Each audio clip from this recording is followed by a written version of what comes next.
नाशिक जिल्ह्यात येत असलेल्या नांदगाव तालुक्यातील बोलठाणा येथे कृषी उत्पन्न बाजार समितीमध्ये शेतकऱ्यांची व्यापारीकडून आर्थिक लूट होत असल्याचे निदर्शनास आले असून सदर व्यापाऱ्यांवर कायदेशीर कार्यवाही करण्याची मागणी शेतकऱ्यांकडून होत आहे।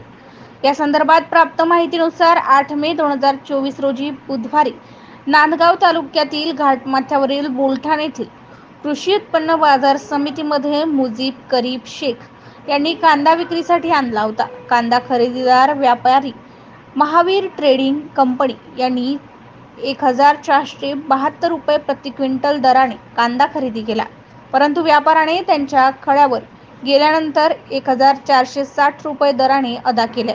त्यामुळे सदर शेतकऱ्याचे क्विंटल मागे 12 रुपयांचे आर्थिक नुकसान झाले आहे। या व्यापाऱ्यावर संबंधित अधिकाऱ्यांनी कायदेशीर कार्यवाही करावी व शेतकऱ्यांची आर्थिक होणारी लूट थांबवावी अशी मागणी शेतकऱ्याने केली आहे। MCN न्यूज मराठी करिता मुक्ताराम बागुल, बोलठाणा।